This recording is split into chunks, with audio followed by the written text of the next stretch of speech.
Hi all, welcome back to The Journey. Just a quick recap of where we are at, or where we've been. We began in the beginning. God created, and He created humanity in His image, in His likeness. God created us to relate to Himself. God created us to be in relationship with Him.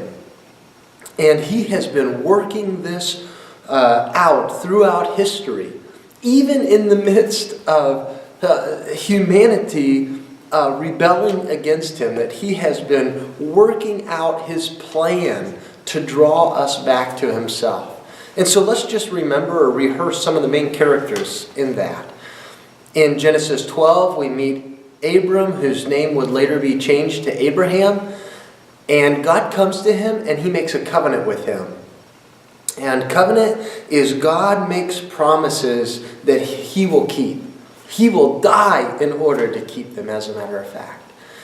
And so God came to Abraham and He said, I'm going to bless the whole world through you.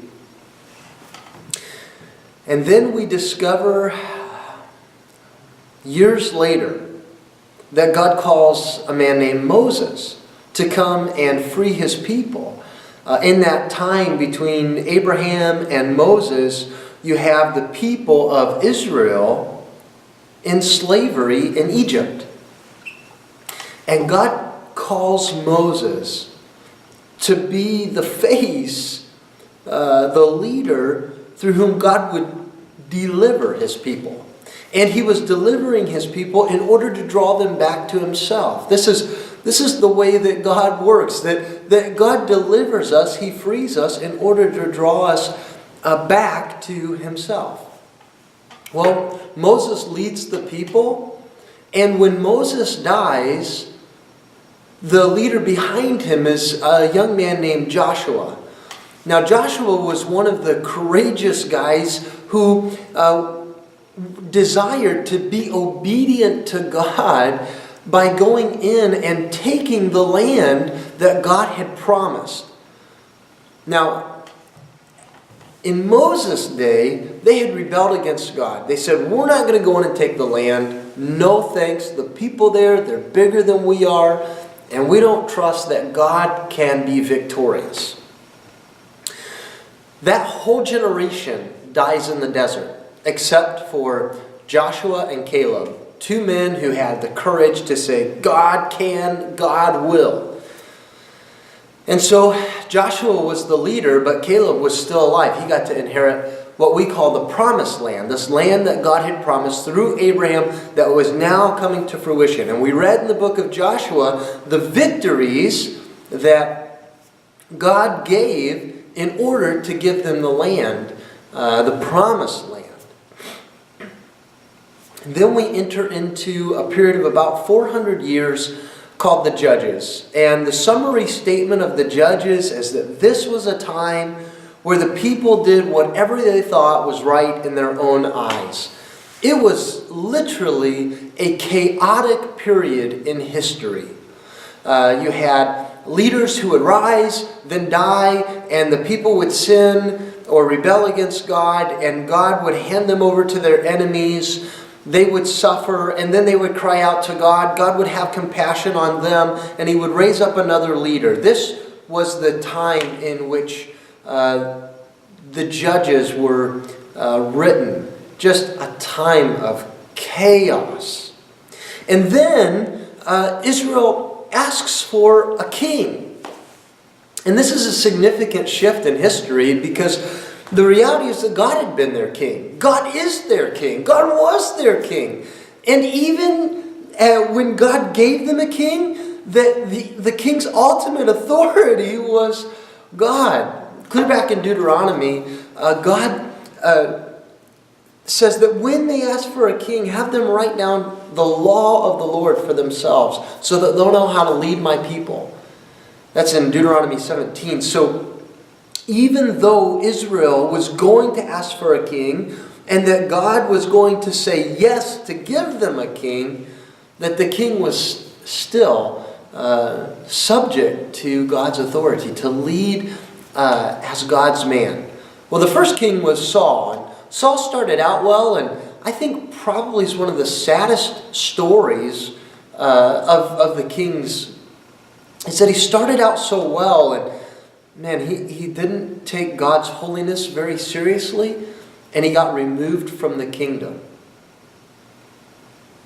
And now we're getting to a point in history where David, probably the greatest king in the history of Israel.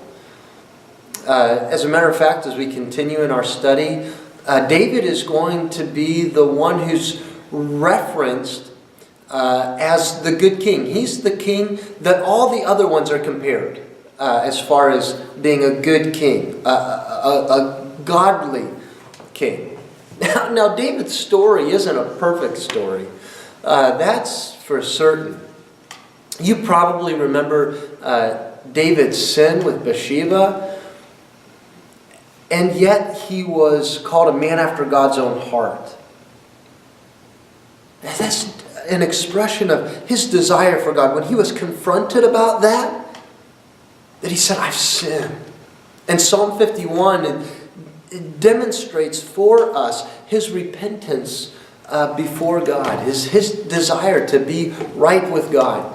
Now, he didn't get it right a lot, but he had a heart that was desirous for God. And that's a lesson for us that, man, when we blow it, that God desires for us to be repentant, to be desirous of Him, to say that we were wrong, to desire to turn around because we don't want to live in rebellion to Him. So this is the time in which we live, or the time in which this is written, is David is now on the throne. He has been firmly established. As a matter of fact, our text says that God had given David rest from all his enemies. And not only had God given David rest from all his enemies, but this was a point in time in which David was now sitting in his palace, that a palace had been built for him. And however this happened, David, sitting in his palace, says, here I am, I'm sitting in my palace, and yet God is living in a tent. And so he talks to Nathan, the prophet that confronted him with his sin. This was still the prophet that spoke into David's life. He spoke to the prophet Nathan and said, I'd like to build for God a temple. This was David's desire. And Nathan, hearing this, says, God is with you. Do whatever your hand finds for you to do. Well, that night, God comes to Nathan and says, David is not the one to build my temple. He's not it. And you need to go tell him. But when you do, you need to tell him that I'm going to establish his throne forever. Now this is covenant language again. Remember, clear back with Abraham, we have covenant language. That I'm going to bless the whole world through you. And now he's speaking to David, who's sitting on the throne, and he says, I'm going to establish your throne forever. This is God making a promise. This is God making a covenant. We call this the Davidic covenant.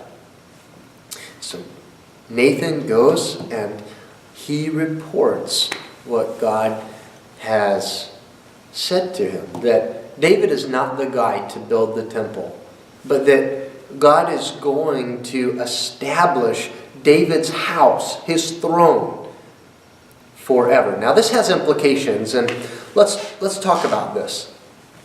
The first thing that I think is really insightful or unique about this is that this chapter, 2 Samuel 7, it begins with David's desire to build God a house.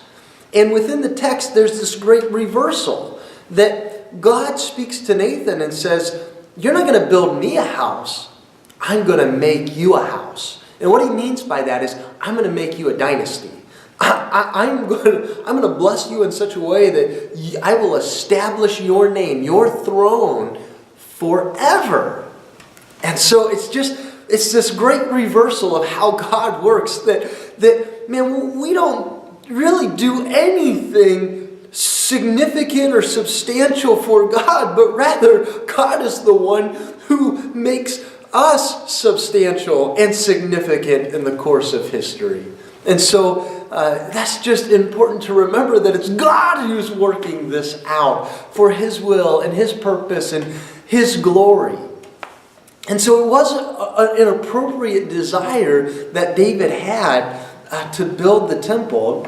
Probably that's the reason that I wanted to tape in the sanctuary today, that this was David's idea, that I want to build a place where we can worship, that we can worship God appropriately. And so his desire was to build a place for God to be worshipped, a place that was worthy of Him, if you will. God says, no, you're not the one, but I'm going to establish your throne forever. Now, the other implication of this that we discover, because we have the whole of Scripture, is that what's being referenced here, or what's being portrayed here, or even prophesied here, predicted here, projected, is the Messiah. And so, who will sit on the throne of David forever? The Messiah. We read in the prophet Isaiah that, from the stump of Jesse, a king will rule forever. Isaiah 9 and Isaiah 11. That there are these prophecies that are projecting out that there will be a Messiah. Who's the Messiah? Jesus. And so here you have God making a promise to David that the Messiah would come through him. This is probably why Matthew picks up in his gospel by telling us, or rooting us in the reality that this Jesus was from the line and lineage of David. That this is a significant moment in history where God is saying, through you, David, I'm going to save the whole world. Through you, David, I'm going to establish an everlasting kingdom. Now, David wouldn't see this in his lifetime. This wouldn't happen for another 1,000 years. And so what's David left with? Well, let me say two things that I think are appropriate. One is that David accepted the fact that he wasn't the one to build the temple, but that didn't remove him from a sense of desire to do that. And so when we get to Chronicles, what's interesting about Chronicles is that David makes preparations for the temple that he can pass off to his son, who will build the temple. So he collects, makes preparations. We're even told that by the Spirit of God that he drew up plans for the temple. I love that. That the Spirit of God worked in his mind what the temple would look like. And he handed off those plans to his son Solomon. The second thing is that David trusted God's long-term plan. That God said, I'm going to establish your throne forever. And even though it wouldn't happen for 1,000 years, that David trusted that God would accomplish that. And for us today, the question is, will we trust in God's long-term plan? But not just will we trust in His long-term plan, but how do we live in such a way that we trust His long-term plan by our actions today? How will we live today that implies that God is going to fulfill His promises? That's the question for us. That's the implication of this text. Will we live in such a way that we're trusting in God's long-term promises? God bless you. We'll see you next week.